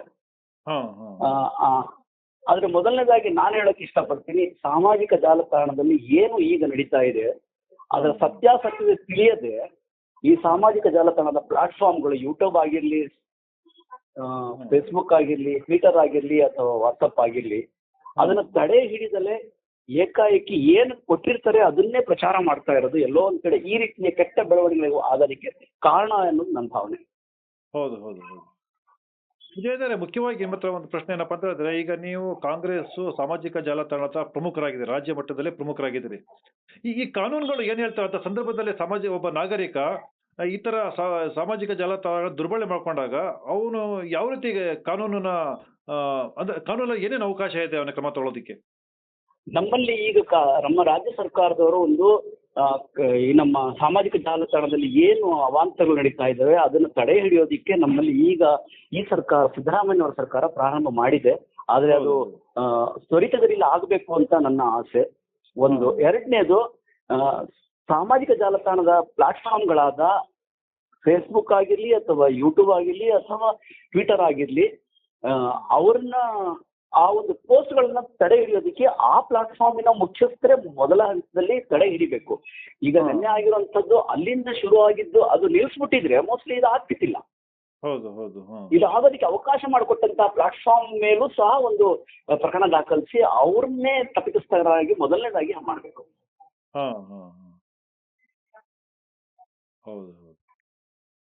ಓಕೆ, ಥ್ಯಾಂಕ್ ಯು ಮುಜಾಹಿದ್ ಅವರೇ. ಇಷ್ಟೊತ್ತು ನಮ್ಮ ಹಾಸನ ಟಿವಿ ಜೊತೆ ನಿಮ್ಮ ಅಭಿಪ್ರಾಯ ಹಂಚ್ಕೊಂಡ್ರಿ, ಬಹಳ ಧನ್ಯವಾದಗಳು ಮುಜಾಹಿದ್ ಅವರೇ. ಸರ್, ಈಗ ಅದೇ ಮುಜಾಹಿದ್ ಅವರು ಕೂಡ ಹೇಳ್ತಾ ಇದ್ರೆ, ಹೊಳೆನರಸೀಪುರ ಈಸ್ ಬ್ಯೂಟಿಫುಲ್ ಸಿಟಿ. ನಾವು ಕೋಮು ಸೌಹಾರ್ದತೆಗೆ ಸಂಬಂಧಪಟ್ಟಂತೆ ಮತ್ತೆ ಕೆಲವು ವಿಚಾರಗಳಲ್ಲಿ ಹೊಳೆನರಸೀಪುರ ಏನು ಜಿಲ್ಲೆನೇ ಒಳ್ಳೆಯದು. ಜಿಲ್ಲೆ ಗೋಮಾಂಸದ ಹಾಸನ ಬಗ್ಗೆ ಜಿಲ್ಲೆನೇ ಹಾಸನ beautiful ಇದೆ. ಜಿಲ್ಲೆನೇ ಇಲ್ಲಿ ಹಾಸನ ಒಂದು ಜಿಲ್ಲೆನೇ ಮಾದರಿ. ಮಾಡಂಗಿಲ್ಲ. ಬೇರೆ ಬೇರೆ ಜಿಲ್ಲೆ ವಹಿಸ್ಕೊಂಡ್ರೆ ಜಿಲ್ಲೆನೇ ಮಾದರಿ. ಸೌಹಾರ್ದತೆ ಬಗ್ಗೆ ಯಾವುದೇ ಯಾವ ಪ್ರಶ್ನೆ ಮಾಡಂಗಿಲ್ಲ. ಪ್ರಶ್ನೆನೇ ಮಾಡಂಗಿಲ್ಲ. ನಾವು ಎಲ್ಲ ನಾವು ಅಂದ್ಕೊಂಡಿದೀವಿ. ಎಲ್ಲಾ ಸಂಘಟನೆಗಳ ಜೊತೆನೂ ನಮ್ಮ ಒಂದು ಬಾಂಧತ್ವ ಇದೆ. ಇಲ್ಲಿ ನೋಡಿ, ಇಲ್ಲಿ ಮಾವುಬಾಯಿ ಆಗ್ಲಿ ನಾವಾಗ್ಲಿ ಎಲ್ಲಾ ಸಂಘಟನೆಗಳ ಜೊತೆನೂ ಚೆನ್ನಾಗಿದ್ದೀವಿ. ಒಬ್ರಿಗೊಬ್ರು ಹಂಚ್ಕೊಂತೀವಿ. ಅಲ್ಲ, ಇಲ್ಲಿ ಗಣಪತಿ ವಿಸರ್ಜನೆ ಟೀಮಲ್ಲಿ ಎಲ್ಲರೂ ಕೂಡ ಹೋಗ್ತಾರೆ. 100% ಈದ್ ಹೋಗಿದ್ದೀವಿ. ಮಿಲಾದಿಗೆ ಎಲ್ಲರೂ ಕೂಡ ಬರ್ತಾರೆ. ಚರ್ಚಿನ ಕಾರ್ಯಕ್ರಮಗಳಿಗೆ ಎಲ್ಲರೂ ಹೋಗ್ತಾರೆ. ಬೌದ್ಧ ಪೂರ್ಣಿಮೆ ಆಗಿರ್ಲಿ ಅಲ್ಲಿಗೂ ಎಲ್ಲ ಹೋಗ್ತಾರೆ. ದೀಪಾವಳಿ ಆಚರಿಸ್ತಾರೆ, ಯುಗಾದಿನೂ ಆಚರಿಸ್ತಾರೆ. ಈಗ ಮೊನ್ನೆ ಎಸ್ ಕೆ ಮಹೇಶ್ವರ ಮನೆಗೆ ಎಲ್ಲರೂ ಕೂಡ ಹೋಗಿದ್ರು. ನಾವು ಎಲ್ಲ ಹೋಗಿದ್ವಿ ನಾವು. ಹೋಳಿಗೆ ತಿನ್ಕೊಬಂದು ಎಲ್ಲರೂ ತಿನ್ಕೊಬಂದು ಹಬ್ಬನ ಸಡಗರವನ್ನ ಸೌಹಾರ್ದತೆ ತುಂಬಾ ಚೆನ್ನಾಗಿದೆ. ಜೊತೆಗೆ ನಮ್ಮ ಆಸ್ಥಾನ ಹೆಸರುವಾಸಿಯಾಗಿದೆ. ಅದ್ರ ಬಗ್ಗೆ ನಾವು ಎರಡನೇ ಮಾತಿಲ್ಲ. ಏನಂದ್ರೆ ಹಳೆ ಹಾಸನದ ಹಿಸ್ಟ್ರಿ ನೋಡಿದ್ರೆ ಕೆಲವು ಜಾಗಗಳನ್ನು ನಮಗೆ ದಾನವಾಗಿ ಬಂದಿದೆ. ಹೌದು ಹೌದು. ಅದು ಹಳೆಯ ಒಂದು ಹಿಸ್ಟ್ರಿ ಅನ್ನೋದು. ಇನ್ನೊಂದ್ಸಲ ನಾವು ಹೇಳ್ಬೋದು, ಯಾವುದೋ ಒಂದು 800 ವರ್ಷದ ಇತಿಹಾಸ ಮುಸಲ್ಮಾನರಲ್ಲಿದೆ. ಆಯ್ತು, ನೀವು ಅದನ್ನ ತುಂಬಾ ತುಂಬಾ ಒಳ್ಳೆ ಸ್ಟೋರಿ ಇದೆ. ಅದ್ರ ಮುಂದುವರ್ಸಕ್ಕಿಂತ ಮುಂಚೆ ನಾನು ಇನ್ನೊಂದು ಕಾಲರ್ ಇದೆ, ಅವ್ರಿಗೆ ಫೋನ್ ಮಾಡ್ಕೊತೀನಿ. ಕಬೀರ್ ಅವರೇ, ನಮ್ಮ ಹಾಸನ ಟಿವಿಗೆ ನಿಮಗೆ ಸ್ವಾಗತ. ಹೌದು ಸರ್, ಥ್ಯಾಂಕ್ ಯು ಸರ್, ಧನ್ಯವಾದ ಸರ್. ಹೇಳಿ ಸರ್, ಈಗ ನಿಮಗೆ ಮೈಸೂರಿನ ಉದಯಗಿರಿಯಲ್ಲಿ ನಡೆದಿರುವಂತಹ ಒಂದು ಅಹಿತಕರ ಘಟನೆ ಬಗ್ಗೆ ನಿಮಗೆ ಅರಿವಿದೆ ಅಂತ ನಾನು ತಿಳ್ಕೊಂಡು ನಿಮ್ಮ ಹತ್ರ ನಾನು ಕೇಳುವಂತ ಒಂದು ಪ್ರಶ್ನೆ ಏನಪ್ಪಾ ಅಂತ ಹೇಳಿದ್ರೆ, ಇಂತಹ ಅಹಿತಕರ ಘಟನೆ ನಿಮ್ಮ ಆಲೂರಿನ ವ್ಯಾಪ್ತಿಯಲ್ಲಿ ನಡೆದಂತಹ ಸಂದರ್ಭದಲ್ಲಿ ನಿಮ್ಮ ಗಮನಕ್ಕೆ ಬಂದ್ರೆ, ಯಾಕೆಂತ ಹೇಳಿದ್ರೆ ನೀವು ಅಲ್ಲಿ ಒಬ್ರು ಮಸೀದಿಯ ಪ್ರಮುಖರಾಗಿ ಬಹಳಷ್ಟು ಕೆಲಸ ಮಾಡಿರೋರು, ಮತ್ತೆ ಬೇರೆ ಬೇರೆ ಸಂಘಟನೆ ಒಳಗಡೆ ಬಹಳಷ್ಟು ನೀವು ಕೆಲಸ ಮಾಡಿರೋರು, ಸಮಾಜಕ್ಕೆ ಬಹಳಷ್ಟು ಕೊಡುಗೆಯನ್ನು ಕೊಟ್ಟಿರುವಂತವ್ರು, ಮತ್ತು ಎಲ್ಲಾ ಸಮಾಜದ ಜೊತೆ ನೀವು ಬೆರೆತಿ ಬದುಕ್ತಾ ಇರುವಂತವ್ರು. ಕಬೀರ್ ಅಹಮದ್ ಅಂತ ಹೇಳಿದ್ರೆ ಕೇವಲ ಒಂದು ವ್ಯಕ್ತಿ ಅಲ್ಲ, ಅದು ಒಂದು ಸಮಾಜದ ಆಸ್ತಿ ಅಂತ ನೀವು ಆಲೂರಲ್ಲಿ ಬದುಕ್ತಾರಂತ ವ್ಯಕ್ತಿ. ನಿಮ್ಮ ಗಮನಕ್ಕೆ ಬಂದಾಗ ಅಲ್ಲಿ ಆಲೂರಿನ ಒಂದು ಸೌಹಾರ್ದತೆಗೆ ಮತ್ತೆ ಸಮಾಜದ ಸೌಹಾರ್ದತೆಗೆ, ಶಾಂತಿಗೆ ಸಂಬಂಧಪಟ್ಟಂತೆ ನೀವು ತೆಗೆದುಕೊಳ್ಳುವಂತಹ ನಿಮ್ಮ ನಿರ್ಣಯ ಏನಾಗಿರುತ್ತೆ? ಸರ್, ಮೊದಲನೇದಾಗಿ ನಮ್ಮ ಹಾಸನ್ ಟಿವಿ ನಿಮ್ಮ ಏನ್ ತಂಡ ಇದೆ ಅದಕ್ಕೆ ಧನ್ಯವಾದ ಹೇಳ್ತೇನೆ. ಯಾಕಂದ್ರೆ ಇಂಥ ಒಂದು ಸನ್ನಿವೇಶದಲ್ಲಿ ಈ ಕಾರ್ಯಕ್ರಮ ಬಹಳ ಮುಖ್ಯವಾಗುತ್ತೆ. ಯಾಕಪ್ಪ ಅಂದ್ರೆ ಆಲೂರು ಅಂತ ಒಂದು ಏನ್ ತಾಲೂಕಿದೆ ಸರ್, ಇಡೀ ಹಾಸನ ಜಿಲ್ಲೆಯಲ್ಲಿ ಸೌಹಾರ್ದಕ್ಕೆ ಹೆಸರುವಾಸಿಯಾದಂತಹ ತಾಲೂಕಿದು. ಅದಕ್ಕೆ ಕಾರಣ ಏನು, ಬಹಳ ಮುಖ್ಯವಾದ ಕಾರಣ ಏನು ಅಂದ್ರೆ, ಅಲ್ಲಿ ಏನು ವಾಸ ಮಾಡುವಂತ ಎಲ್ಲ ರೀತಿಯ ಒಂದು ಸಮುದಾಯ ಏನಿದೆ, ಅದು ಆತ್ಮೀಯತೆ ಮತ್ತೆ ಒಬ್ಬೊಬ್ಬರನ್ನ ಅರ್ಥ ಮಾಡ್ಕೊಂಡು ಬದುಕುವ ರೀತಿ ಏನಿದೆ, ಅದಕ್ಕೆ ಬುನಾದಿ ಹಾಕಂತ ಒಂದು ಸನ್ನಿವೇಶ ಸರ್. ಅಲ್ಲಿ ನಮ್ಮ ತಾಲೂಕಲ್ಲಿ ಅಥವಾ ನಮ್ಮ ಜಿಲ್ಲೆಯಲ್ಲಿ ಈ ತರ ಆದ್ರೆ ಇದಕ್ಕೆ ಮುಖ್ಯವಾಗಿ ಏನ್ ಮಾಡ್ಬೇಕು ಅಂದ್ರೆ, ಸಮಾಜದಲ್ಲಿರುವಂತ ಮುಖಂಡರುಗಳು, ರಾಜಕೀಯ ವ್ಯಕ್ತಿಗಳು ಏನಿರ್ತಾರೆ, ನಮ್ಮ ರಾಜಕಾರಣ ಹೊರತುಪಡಿಸಿ ಸಮಾಜದಲ್ಲಿ ಶಾಂತಿ ನೆಲೆಸುವಂತ ಮಾಡುವಂತ ಕೆಲಸಕ್ಕೆ ಆಗ್ಬೇಕಾಗತ್ತೆ. ಮತ್ತೆ ಇದು ಸಾಮಾಜಿಕ ಜಾಲತಾಣದಲ್ಲಿ ಏನು ಒಂದು ಪೋಸ್ಟ್ ಅನ್ನ ಏನ್ ಮಾಡಿದ್ದಾರೆ, ಇದು ಒಂದು ವ್ಯಕ್ತಿಗೆ ಸಂಬಂಧಪಟ್ಟ ವಿಚಾರ ಸರ್. ಅವನ ಮನಸ್ಥಿತಿ ಏನಿದೆ, ಅವನು ಯೋಚನೆ ಮಾಡುವಂತ ರೀತಿ ಏನಾಗಿರ್ಬೋದು, ಅಥವಾ ಅವನ ಕುತಂತ್ರ ಆಗಿರ್ಬೋದು, ಅಥವಾ ಅವನ ಒಂದು ಯೋಚನೆ ಏನಿದೆ, ಅದಕ್ಕೆ ಸಂಬಂಧಪಟ್ಟ ವಿಚಾರ ಸರ್. ಇದಕ್ಕೆ ಮಾತ್ರ ಸೀಮಿತ ಮಾಡಬೇಕು. ಇದರಲ್ಲಿ ಯಾವುದೇ ಒಂದು ಧರ್ಮ ಜಾತಿ ಬೆರೆಸುವಂತ ಕೆಲಸ ಮಾಡಬಾರ್ದು. ಮತ್ತೆ ತಕ್ಷಣ ಮಾಡುವಂತ ಕೆಲಸಪ್ಪ ಏನಲ್ಲ, ಎಲ್ಲಾ ಒಂದು ಸಮುದಾಯದ ಮುಖಂಡರು ಸೇರ್ಕೊಂಡು ಆ ಸಂಬಂಧಪಟ್ಟ ವ್ಯಕ್ತಿ ಬಗ್ಗೆ ಕಾನೂನು, ಯಾಕಂದ್ರೆ ನಮ್ಮಲ್ಲಿ ಕಾನೂನಲ್ಲಿ ಗೌರವ ಇಟ್ಕೋಬೇಕು. ನಾವು ಯಾವತ್ತೂ ಕಾನೂನಲ್ಲಿ ನಂಬಿಕೆ ಇಟ್ಕೋಬೇಕು. ಈ ದೇಶದ ಸಂವಿಧಾನ, ಈ ದೇಶದ ಕಾನೂನು ಯಾವತ್ತೂ ನಮಗೆ ಸಾಮಾಜಿಕವಾಗಿ ಭದ್ರತೆ ತಂದುಕೊಟ್ಟಂತ ಒಂದು ಕಾನೂನು ಆಗಿದೆ. ಆ ಚೌಕಟ್ಟಲ್ಲಿ ನಾವೇನ್ ಮಾಡಬೇಕು, ಮೊದಲನೇದಾಗಿ ಅದಕ್ಕೆ ಸಂಬಂಧಪಟ್ಟ ಪೊಲೀಸ್ ಇಲಾಖೆಗೆ ಅದನ್ನ ದೂರು ಕೊಟ್ಟು ಆ ವ್ಯಕ್ತಿ ಬಗ್ಗೆ ನಾವು ಕ್ರಮ ತಗೊಳ್ಳುವಂತ ಕೆಲಸ ಮಾಡ್ಬೇಕು ನಾವು. ಅದು ಬಿಟ್ಟು ಬೇರೆ ತರ ಅಶಾಂತಿ ಮೂಡಿಸುವಂತ ಕೆಲಸ ಮಾಡಿದ್ರೆ ಏನಾಗುತ್ತೆ, ಸಮಾಜದಲ್ಲಿ ನಾವು ಮಾದರಿಯಾಗಿ ಅಥವಾ ಶಾಂತಿಯಾಗಿ ಬದುಕೋಕೆ ನಮ್ಗೆ ಅವಕಾಶ ಇಲ್ಲ. ಹೌದು ಹೌದು. ಅದು ಯಾಕಂದ್ರೆ ನಮ್ಮ ಇಸ್ಲಾಂ ಧರ್ಮದಲ್ಲಿ ಒಂದು ವಿಚಾರ ಪ್ರವಾದಿಸ್ತಾರೆ, ರಾಷ್ಟ್ರ ಧರ್ಮ ಧರ್ಮನಿಷ್ಠೆ ಒಂದು ಭಾಗ ಅಂತ. ಹೌದು ಹೌದು. ನಾವು ಅದನ್ನ ಮನಸ್ಸಲ್ಲಿ ಇಟ್ಕೊಂಡು ಕೆಲಸ ಮಾಡಿದಾಗ ಮಾತ್ರ ಈ ಸಮಾಜದಲ್ಲಿ ಶಾಂತಿ ನೆಲೆಸೋಕೆ ನಾವು ಪ್ರಯತ್ನ ಮಾಡುವಂತ ಕೆಲಸ ಆಗ್ತದೆ. ಮಾದರಿ ವ್ಯಕ್ತಿತ್ವವನ್ನ ಹೊಂದಿ ಈ ದೇಶದ ಒಂದು ಉತ್ತಮ ನಾಗರಿಕರಾಗಿ ಕೆಲಸ ಮಾಡ್ಬೋದು ಸರ್ ನಾವು. ಹೌದು ಹೌದು ಹೌದು. ಹೌದು ಸರ್. ಥ್ಯಾಂಕ್ ಯು ಕಬೀರ್ ಅವರೇ, ನಿಮ್ಮ ಅಭಿಪ್ರಾಯ ತಿಳಿಸ್ಕೊಟ್ರೆ ಬಹಳ ಧನ್ಯವಾದಗಳು. ಈಗ ನಮ್ಮ ಜೊತೆ ಜಾಯ್ನ್ ಆಗ್ತಾ ಇದ್ದಾರೆ ಮೊಹಮ್ಮದ್ ಶಫಿ ಅವರು. ಶಫಿ ಸಾಬ್, ನಿಮಗೆ ನಮ್ಮ ಹಾಸನ ಟಿವಿಗೆ ಸ್ವಾಗತ ಸರ್. ಮೊಹಮ್ಮದ್ ಶಫಿ ಅವರು ಹಾಸನ ಜಿಲ್ಲಾ ಕಾಂಗ್ರೆಸ್ ಅಲ್ಪಸಂಖ್ಯಾತರ ವಿಭಾಗದ ಅಧ್ಯಕ್ಷರಾಗಿ ಬಹಳಷ್ಟು ಸೇವೆ ಮಾಡಿದ್ದಾರೆ. ಮತ್ತೆ ಹಿರಿಯ ಕಾಂಗ್ರೆಸ್ಸಿನ ಅವರು ಕಾರ್ಯಕರ್ತರ ಮುಖಂಡರೇ, ಅವರು ಹಿರಿಯ ಕಾಂಗ್ರೆಸ್ಸಿನ ಮುಖಂಡರು, ಬಹಳಷ್ಟು ಸಮಾಜಕ್ಕೆ ಸೇವೆಯನ್ನ ಸಲ್ಲಿಸಿರೋ ಅಂತ ವ್ಯಕ್ತಿಗಳಾಗಿದ್ದಾರೆ. ಸರ್, ಈಗ ಮೈಸೂರಿನಲ್ಲಿ ನಡೆದಿರುವಂತಹ ಘಟನೆ ಬಗ್ಗೆ ನಿಮಗೆ ಎಲ್ಲರೂ ಗೊತ್ತಿದೆ ಅಂತ ತಿಳ್ಕೊತೀನಿ. ಇಂತಹ ಘಟನೆಗಳು ಅಕಸ್ಮಾತ್ ಏನಾರು ಅರ್ಕುಲ್ಗೋಡಲ್ಲ ಆಗದೇ ಇಲ್ಲ, ನನಗೆ ಗೊತ್ತಿರೋಂಗೆ ಅರ್ಕುಲ್ಗೋಡು ಸೌಹಾರ್ದತೆಗೆ ಅದು ಒಂಥರ ಸಾಕ್ಷಿ ನೀಡುವಂತ, ಉದಾಹರಣೆ ಕೊಡುವಂತ ಒಂದು ಊರು ಅರ್ಕುಲ್ಗೋಡು. ಅಲ್ಲಿ ಬಹಳ ಸೌಹಾರ್ದತೆಯನ್ನ ಕಾಪಾಡ್ಕೊಂಡೇ ಬಂದಿದ್ದಾರೆ. ಇಂಥ ಕಿಡಿಗೇಡಿಗಳು ಕೂಡ ಎಲ್ಲೂ ಇಲ್ಲ, ಅಲ್ಲಿ ಕಾಣೋದಕ್ಕೇನೆ ಕಷ್ಟ, ಅಲ್ಲಿ ಸಿಗೋದೇ ಇಲ್ಲ. ಏನು ಅಪ್ಪಿತಪ್ಪಿ ಇಂತಹ ಪ್ರಕರಣಗಳು ಹೇಳಕ್ಕಾಗೋದಿಲ್ಲ. ಈಗ ಸಾಮಾಜಿಕ ಜಾಲತಾಣ ಹೆಂಗಿದೆ ಅಂದ್ರೆ, ಎಲ್ಲಿ ಯಾವ ಊರಲ್ಲಿ ಏನ್ ಮಾಡ್ತಾರೆ ಅಂತ ಗೊತ್ತಾಗೋದಿಲ್ಲ. ಈಗ ನೇರವಾಗಿ ಏನ್ ಮಾಡ್ಬೇಕು ಅಂತ ಏನೂ ಇಲ್ಲ, ಎಲ್ಲ ಮಾಡ್ಬಿಡ್ತಾರೆ. ಇಂತಹ ಪ್ರಕರಣಗಳೇನಾರ ನಡೆದಂತ ಸಂದರ್ಭದಲ್ಲಿ, ನಿಮ್ಮ ವ್ಯಾಪ್ತಿ ಒಳಗಡೆ ನಡೆದಂತ ಸಂದರ್ಭದಲ್ಲಿ ಸಮಾಜದ ಪರವಾಗಿ ನೀವು ತೆಗೆದುಕೊಳ್ಳುವಂತಹ ಕ್ರಮ ಏನಾಗಿರುತ್ತೆ? ನೋಡಿ ಸ್ವಾಮಿ, ಎಲ್ಲರೂ ತಪ್ಪಾಡೋರು ಇರ್ತಾರೆ ಅಂತ ಇರ್ತಾರೆ. ಹಾ ಅದ್ರ ಬಗ್ಗೆ ನಾವು ಚಿಂತನೆ ಮಾಡಿ ಮುಂದೆ ಜಾಸ್ತಿ ಹೋಗ್ಬಾರ್ದು. ಇದು ಶಾಂತಿ ಕಾಪಾಡಬೇಕು. ಯಾರೋ ಒಬ್ಬ ಹೌದು, ಮಾಡಿದ್ದಕ್ಕೆ ಪಾಪದವ್ರಿಗೆಲ್ಲ ತೊಂದರೆ ಕೂಡ ಸ್ವಲ್ಪ ಒಳ್ಳೆಯವರಿದ್ದಾರೆ. ಆದ್ರಿಂದ ನಾವೇನ್ ಮಾಡಿದ್ರೆ ಅರ್ಥ ಕಿಡಿಗಳಿಗೆ ಬೇರೆಯವ್ರನ್ನ ಯಾರು ಶಾಂತಿ ಸಭೆಗಳಿಗೆ ಹೋಗ್ಬಾರ್ದು. ಯಾರು ಅಶಾಂತಿ ಮೂಡಿಸ್ತಾರೆ, ಶಾಂತಿ ಮೂಡಿಸ್ತಾರೆ. Thank you sir. ಈಗ ನಮ್ಮ ಜೊತೆ ಜನ ಆಗ್ತಾ ಇದ್ದಾರೆ ಅರಸೀಕೆರೆಯಿಂದ ಶಿರಾಜ್ ಅಲಿ ಬೇಗ್ ಸರ್. ನಿಮಗೆ ನಮ್ಮ ಹಾಸನ ಟಿವಿಗೆ ಸ್ವಾಗತ ಸರ್. ಶಿರಾಜ್ ಅಲಿ ಬೇಗು ಬಿಜೆಡ್ ಈ ಸಂಘದ ಪ್ರಮುಖ ಕಾರ್ಯಕರ್ತರಾಗಿದ್ದಾರೆ. ಬಿಜೆಡ್ ಅಂತ ಹೇಳಿದ್ರೆ ಜಮೀರ್ ಅಹಮದ್ ಖಾನ್ ಏನ್ ಸಚಿವರಿದ್ದಾರೆ ಅವರ ಹೆಸರಿನಲ್ಲಿ ಅಂದ್ರೆ ಅವರ ಅಭಿಮಾನಿಯಾಗಿ ಕೆಲಸ ಮಾಡುವಂತದ್ದು. ಬಹಳಷ್ಟು ಅರಸೀಕೆರೆ ಒಳಗಡೆ ಸೌಹಾರ್ದತೆಯ ಕೆಲಸ ಮಾಡಿಕೊಂಡು ಸರ್ವ ಜನಾಂಗ ಜೊತೆ ಒಡನಾಡಿಯಾಗಿ ಕೆಲಸ ಮಾಡ್ತಾರೋ ಸರ್. ಈಗ ಮೈಸೂರಿನ ಉದಯಗಿರಿಯಲ್ಲಿ ನಡೆದಿರುವಂತಹ ಘಟನೆ ಬಗ್ಗೆ ನಿಮಗೆ ತಿಳಿದಿದೆ ಅಂತ ತಿಳ್ಕೊತೀನಿ. ಇಂತಹ ಘಟನೆ ಅರಸೀಕೆರೆ ಒಳಗಡೆ ಇಂಥ ಘಟನೆ ನಡೆಯೋದಿಲ್ಲ, ಯಾಕೆ ನಡೆದೂ ಇಲ್ಲ, ನಡೆಯೋದು ಇಲ್ಲ. ಅಲ್ಲಿ ಸೌಹಾರ್ದತೆಯನ್ನು ಕಾಪಾಡೋದಕ್ಕೆ ನಿಮ್ಮಂತಹ ಎಲ್ಲ ವ್ಯಕ್ತಿಗಳಿದ್ದೀರಿ.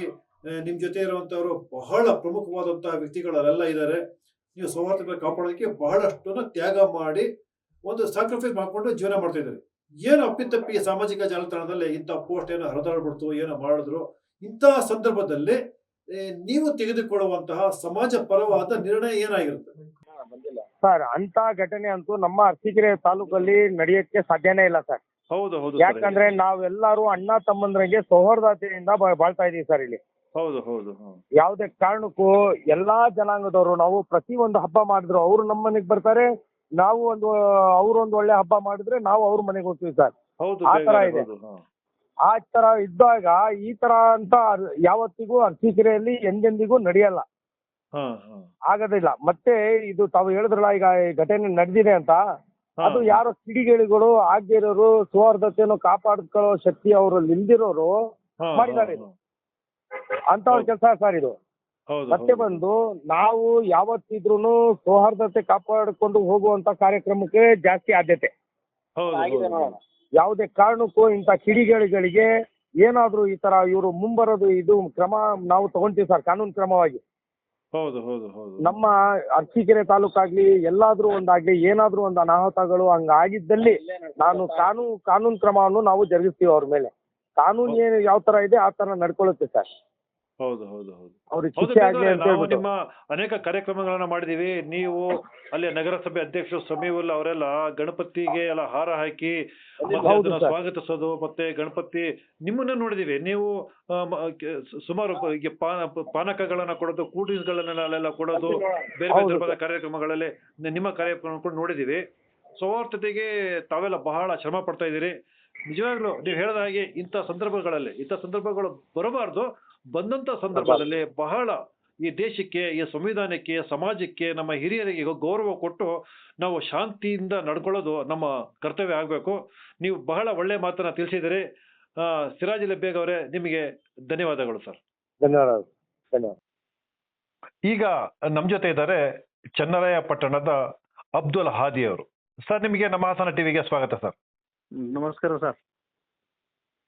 ನಮ್ಮ ಅಬ್ದುಲ್ ಹಾದಿ ಅವರು ಕಾಂಗ್ರೆಸ್ಸಿನ ಹಿರಿಯ ಮುಖಂಡರು, ಹಾಸನ ಜಿಲ್ಲಾ ಕಾಂಗ್ರೆಸ್ ಅಲ್ಪಸಂಖ್ಯಾತರ ವಿಭಾಗದ ಅಧ್ಯಕ್ಷರಾಗೂ ಕೂಡ ಕೆಲಸ ಮಾಡಿರೋದು, ಮತ್ತೆ ಬಹಳ ಹಿರಿಯ ಮುಖಂಡರು. ಸರ್, ಈಗ ಮೈಸೂರಿನ ಉದಯಗಿರಿಯಲ್ಲಿ ನಡೆದಿರುವಂತಹ ಘಟನೆಗೆ ಸಂಬಂಧಪಟ್ಟಂತೆ ನಿಮ್ಗೆ ನಾನೇನು ಹೇಳ್ಬೇಕಾಗಿಲ್ಲ, ಎಲ್ಲ ನಿಮಗೆ ತಿಳಿದಿರೋದು. ಸರ್, ಅಕಸ್ಮಾತ್ ಏನಾದ್ರು ಇಂತಹ ಘಟನೆ ಚನ್ನರಾಯಪಟ್ಟಣದಲ್ಲಿ ನಡೆದ್ರೆ, ಅಂದ್ರೆ ನಾನು ಊಹೆ ಮಾಡ್ಕೊಂಡು ಹೇಳ್ತಿರೋದು, ಚನ್ನರಾಯಪಟ್ಟಣ ಶಾಂತಿಗೆ, ಸೌಹಾರ್ದತೆಗೆ ಬಹಳ ಹೆಸರು ಮಾಡಿರುವಂತಹ ಒಂದು ತಾಲೂಕು. ಮತ್ತೆ ಹಾಸನ ಜಿಲ್ಲೆನೂ ಕೂಡ ಇದಕ್ಕೇನು ಹೊರತಾಗಿಲ್ಲ. ಬಹಳ ವಿಚಾರವಂತರು, ಬಹಳ ಜ್ಞಾನಿಗಳು, ಒಳ್ಳೊಳ್ಳೆ ಲೇಖಕರು, ಕವಿಗಳು ಇರುವಂತಹ ಒಂದು ನಮ್ಮ ಹಾಸನ ಜಿಲ್ಲೆ. ಕಲಾವಿದರ ಹುಟ್ಟು, ಹೋರಾಟಗಾರರ ಹುಟ್ಟು ನಮ್ಮ ಹಾಸನ ಜಿಲ್ಲೆ. ಆದ್ರೆ ಚನ್ನರಾಯಪಟ್ಟಣ ಕೂಡ ಹೊರತಾಗಿಲ್ಲ. ಅಕಸ್ಮಾತ್ ಇಂತಹ ಘಟನೆಗಳು ಏನಾದ್ರೂ ನಡೆದಾಗ ನೀವು ಮತ್ತೆ ನಿಮ್ಮ ಸಮಾಜ ತೆಗೆದುಕೊಳ್ಳುವಂತಹ ಹೆಜ್ಜೆಗಳು ಸೌಹಾರ್ದತೆಗೆ ಸಂಬಂಧಪಟ್ಟಂತೆ ಯಾವ ರೀತಿಯ ಹೆಜ್ಜೆಗಳನ್ನ ಇರಿಸ್ತೀರಿ? ನೋಡಿ, ನಮ್ಮ ಚನ್ನರಾಯಪಟ್ಟಣ ತಾಲೂಕಿನಲ್ಲಿ, ಚನ್ನರಾಯಪಟ್ಟಣ ನಗರದಲ್ಲಿ ನಾವು ಫಸ್ಟ್ ಆಫ್ ಆಲ್ ಎಲ್ಲಾ ಸಮಾಜ ವರ್ಗದವರು ನಾವು ಭಾವೈಕ್ಯತೆಯಲ್ಲಿ ಮುಂದುವರಿತಾ ಇದ್ದೀವಿ. ಹಾಗಾಗಿ ಹೌದು. ನಮ್ಮ ಚನ್ನರಾಯಪಟ್ಟಣ ಶಾಂತಿಯ ನಾಡು. ಯಾಕಂತ ಅಂದ್ರೆ ಇಲ್ಲಿ ಶಾಂತಿಲಿ ನೆಲೆಸಿರ್ತಕ್ಕಂಥ ಭಗವಾನ್ ಬಾಹುಬಲಿ ನಾಡಿದು. ಹಾಗಾಗಿ ನಾವು ಶಾಂತಿಯಲ್ಲೇ ಮುಂದುವರಿತಾ ಇದ್ದೀವಿ. ನಮ್ಮಲ್ಲಿ ಇಂಥ ಕಿಡಿಗೇಡಿ ಕೆಲಸ ಮಾಡೋರು ಯಾರು ಇಲ್ಲ. ನಮ್ಮಲ್ಲಿ ಅಂತ ಬಂದ್ರು ಕೂಡ ಬೆಂಕಿ ಹಚ್ಚೋರ್ಗಿಂತ ಜಾಸ್ತಿ ಆರ್ಸೋರೆ ಜನ ನಾವೆಲ್ಲ ಇಲ್ಲಿದ್ದೀವಿ. ಹೌದು, ಒಳ್ಳೆ ಒಳ್ಳೆ ಒಳ್ಳೆ ಮಾತು ಹಾದಿಯಾರೆ, ಒಳ್ಳೆ ಮಾತು. ಹೌದು. ಹಾಗಾಗಿ ನಮ್ಮಲ್ಲಿ ಯಾವ ತರದಲ್ಲಿ ಘಟನೆಗಳು ಆಗೋದು ಇಲ್ಲ, ಆಗಕ್ ನಾವು ಕೊಡೋದು ಇಲ್ಲ. ಹಗಲು ರಾತ್ರಿ ನಾವು ಇಂಥ ಸಂದರ್ಭಗಳಲ್ಲಿ ನಾವು ಎಲ್ಲಾ ಸಮಾಜದವರು ಸೇರ್ಕೊಂಡು ನಾವು ಇದನ್ನ ಕಾಯ್ತಾ ಇರ್ತೀವಿ, ಇಂಥ ಕೆಲಸ ಘಟನೆಗಳನ್ನ ಆಗ್ಬಾರ್ದು ಅಂತ. ಇದನ್ನ ಮೈಸೂರಲ್ಲಿ ಆಗಿರೋದು, ನಾನು ಇದನ್ನ ಖಂಡಿಸ್ತೇನೆ. ಇಲ್ಲಿ ಯಾರು ಅಲ್ಲಿ ಮಾಡಿದ್ದಾರೆ ಅವ್ರಿಗೆ ತಕ್ಕ ಶಿಕ್ಷೆ ಆಗ್ಬೇಕು. ಆಮೇಲೆ ಇಲ್ಲಿ ನಮ್ಮಲ್ಲಿ ಕಾನೂನು ಸುವ್ಯವಸ್ಥೆ ಭದ್ರವಾಗಿದೆ. ನಮ್ಮ ಜಿಲ್ಲೆಯಲ್ಲಿ ಕಾನೂನು ಭದ್ರವಾಗಿದೆ. ಯಾವುದೇ ರೀತಿಯಲ್ಲಿ ಆ ತರ ಘಟನೆಗಳನ್ನ ಆಗಕ್ಕೆ ನಮ್ಮ ವ್ಯವಸ್ಥೆಲಿಲ್ಲ. ನಮ್ಮ ಕಾನೂನು ಕೂಡ ನಮ್ಮ ಪರವಾಗಿ ಕೆಲಸ ಮಾಡ್ತಾ ಇದೆ. ಹಾಗಾಗಿ ನಾವಿಲ್ಲಿ ಶಾಂತಿಯುತವಾಗಿದ್ದೀವಿ. ಥ್ಯಾಂಕ್ ಯು ಹಾದಿ ಅವರೇ, ನಮ್ಮ ಟಿವಿ ಜೊತೆ ಮಾತಾಡೋದಕ್ಕೆ. ಈಗ ಬಹಳಷ್ಟು ನಮ್ಮ ಜಿಲ್ಲೆಯ ಎಲ್ಲರೂ ಕೂಡ ನಮ್ಮ ಜೊತೆ ಮಾತನಾಡೋದು, ಎಲ್ಲರ ಬಾಯಲ್ಲೂ ಅದೇ ಬಂದಿದೆ. ಸೌಹಾರ್ದತೆಯನ್ನು ಕಾಪಾಡೋದು ನಮ್ಮ ಕರ್ತವ್ಯ ಆಗಬೇಕು. ನಮ್ಮ ಧರ್ಮ ಅದನ್ನೇ ಹೇಳ್ಕೊಡುತ್ತೆ, ನಮ್ಮ ಪೈಗಂಬರು ಕೂಡ ಅದನ್ನೇ ಹೇಳ್ಕೊಟ್ಟಿದೆ, ನಮ್ಮ ಸಮಾಜನ ಕೂಡ ಅದನ್ನೇ ಹೇಳ್ಕೊಡುತ್ತೆ. ನಾವು ಕೂಡ ಅದೇ ದಾರಿಯಲ್ಲಿ ಇದ್ದೀವಿ ಅಂತ ಎಲ್ಲೋ ಒಂದು ಘಟನೆ ಈ ತರ ಆಗ್ಬಿಡುತ್ತೆ. ಇಂತಹ ಸಂದರ್ಭದಲ್ಲಿ ನೀವು ಹೇಳಿದ ಹಾಗೆ ನಮ್ಮ ಜೀವನದ ಅನುಭವ, ಯಾರು ಕಿಡಿಗೇಡಿಗಳು ಪ್ರಚೋದನೆ ಮಾಡೋದಕ್ಕೆ ಪ್ರಯತ್ನ ಪಟ್ಟಾಗ ಅದಕ್ಕೆ ಒಳಗಾಗಬಾರ್ದು ಅಂತ ಹೇಳ್ತಾರೆ. ಕೊನೆಯದಾಗಿ ಈ ಕಾರ್ಯಕ್ರಮದ ಕೊನೆಯದಾಗಿ ತಾವು ಏನ್ ಹೇಳೋದಕ್ಕೆ ಇಷ್ಟ? ಎಲ್ಲರ ವಿಚಾರಗಳು ಒಂದೇ ರೀತಿ ಬರ್ತಾ ಇದೆ. ಎಲ್ಲರೂ ಶಾಂತಿಯುತವಾಗಿರುವ ವರ್ತನೆ ಮಾಡಬೇಕು, ಸೌಹಾರ್ದತೆಯಾಗಿ ನಡ್ಕೋಬೇಕು. ಇಂಥ ಪೋಸ್ಟ್ಗಳು, ಈ ಅವಹೇಳನಕಾರಿ ಪೋಸ್ಟ್ಗಳು ಬಂದಾಗ ಈ ಸಮಾಜನ ಶಾಂತಿಯನ್ನು ಕದಡಿಸುವ ಈ ಹುನ್ನಾರಗಳು ನಡೀತಿರುವಾಗಲೇ ನಾವು ಹೆಚ್ಚಾಗಿ ತಾಳ್ಮೆಯಿಂದ ಇರಬೇಕು. ಅದನ್ನ ನಾವು ಚರ್ಚೆ ಮಾಡಬೇಕು. ನಮ್ಮ ಮುಖಂಡರ ಚರ್ಚೆ ಮಾಡಿ, ಯೋಚನೆ ಮಾಡಿ, ಕಾನೂನಾತ್ಮಕವಾಗಿ ಶಾಂತಿ ರೀತಿಯಲ್ಲಿ ನಾವು ವರ್ತನೆ ಮಾಡಕ್ ಆದಷ್ಟು ನಾವು ಪ್ರಯತ್ನ ಪಡಬೇಕು. ಆಮೇಲೆ ನಾವೇನ್ ಹೇಳ್ತೀವಿ ಅಂದ್ರೆ, ಮನುಷ್ಯನನ್ನ ಪ್ರೀತಿ ಮಾಡಿದ್ರೆ ಭಗವಂತ ಸಿಗ್ತಾನಂತ ನಮ್ಮ ಸೂಫಿ ಸಂತರು ಹೇಳಿದ್ದಾರೆ. ಇದನ್ನ ನಾವು ಪಾಲನೆ ಮಾಡಬೇಕು. ಯಾವುದೇ ಧರ್ಮದ ವಿರುದ್ಧ ನಾವು ಹೇಳ್ಬಾರ್ದು. ಬೇರೆ ಧರ್ಮ ನಮ್ಮ ಧರ್ಮದ ಯಾವ ಧರ್ಮದ ವಿರುದ್ಧನೋ ಅವಹೇಳನಕಾರಿ ಬಂದಾಗ ಶಾಂತಿ ರೀತಿಯಾಗಿ ನಾವು ವರ್ತನೆ ಮಾಡಬೇಕು. ನಾವು ನಮ್ಮ ಹಾಸನ್ ಟಿವಿ ಒಳ್ಳೆ ಕಾರ್ಯಕ್ರಮನ ಮಾಡಿದ್ರ. ಇಂಥ ಕಾರ್ಯಕ್ರಮಗಳು ಇಂಥ ಸಮಯದಲ್ಲಿ ಈ ಒಂದು ಜನರಿಗೆ ಒಂದು ಪಾಠ ಹೇಳ್ಕೊಟ್ಟಾಗುತ್ತೆ. ಹೇಳಿಕೊಡುವ ರೀತಿಯಲ್ಲಿ ಬೇರೆ ಮಾಧ್ಯಮದವರು, ಬೇರೆ ಜಿಲ್ಲೆಗಳಲ್ಲಿ ಇಂಥ ಕಾರ್ಯಕ್ರಮ ನಡೆಸಬೇಕಂತ ನಾವು ಆಶಿಸ್ತೀವಿ. ಇನ್ನೊಂದು ನಾವು ಈ ಕಾರ್ಯಕ್ರಮಗಳು ಇನ್ನೂ ಹೆಚ್ಚೆಚ್ಚಾಗಿ ನಡೀಲಿ, ನಮ್ಮ ಹಾಸನ್ ಟಿವಿಯಲ್ಲಿ ಇನ್ನು ಮುಂದುವರಿಲಿ, ಬೆಳೀಲಿ ಅಂತ ಆಶನೆ ಮಾಡ್ತಾ ಧನ್ಯವಾದಗಳು ನಮ್ಮ ಹಾಸನ್ ಟಿವಿ ಎಲ್ಲ ಟೀಮ್ನವರು.